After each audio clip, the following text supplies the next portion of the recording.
3 menit jadi melejit. Setelah semua yang kamu kejar, setelah semua yang kamu bangun, siapa sebenarnya yang kamu bentuk dari proses ini? Kita hidup di mana era pencapaian tuh lebih mudah diukur dari yang sebelumnya. Ada followers, ada revenue, ada valuasi, semua ada angkanya. Tapi ada satu hal yang nggak pernah masuk ke dashboard manapun, teman-teman. Kualitas manusia yang lahir dari perjalanan itu. Dan justru di sanalah letak pertanyaan terpenting yang jarang sekali kita ajukan kepada diri sendiri. Fenomena burnout itu banyak terjadi. Dan kita udah bahas di beberapa video kemarin sebelumnya. Dari founders, pendiri startup ya, dari eksekutif, profesional yang posisinya tinggi.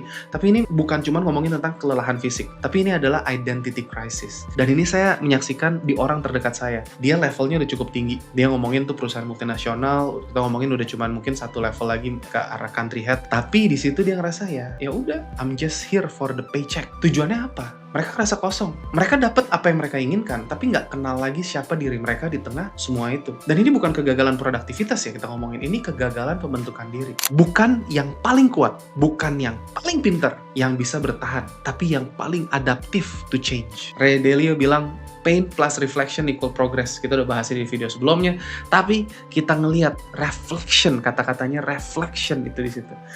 Painnya aja nggak cukup teman-teman, tapi kalau kita punya reflection, kita bisa bertumbuh.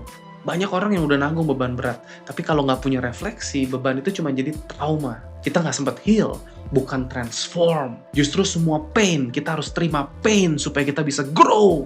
Yang membedakan itu teman-teman, kalau kamu mau grow, kamu harus bisa embrace the pain. Kesediaan untuk duduk bersama pengalaman itu dan bertanya, oke, gue ditipu, oke, gue ditusuk dari belakang. Tapi ini ngajarin gue apa? How can I improve? Dan siapa yang saya pengen become after this? Ada satu founder, teman-teman. Dia pernah berbagi ceritanya di komunitas kita ya. Bisnisnya kolaps di tahun ketiga. Investor mundur, tim bubar. Dari luar tuh kelihatannya bangkrut nih.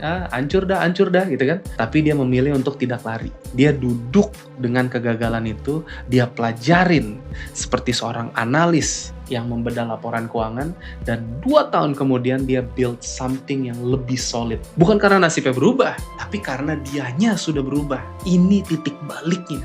Kamu nggak bisa ngebangun sesuatu yang lebih besar dari diri kamu sendiri. Bukan hanya apa yang sedang kamu bangun, karena pada akhirnya semua yang kamu bangun itu bisa runtuh. Tapi siapa yang sudah kamu bentuk, karena diri kamu sendiri itu tidak bisa diambil dari kamu. Kita selalu welcome like-minded individuals, orang-orang yang punya pola pikir yang sama, yang mau bertumbuh, berkembang, yang punya growth mindset, yang mau dibentuk, yang mau ditempa, dan yang mau solid membangun komunitas ini bersama-sama. Come and join us.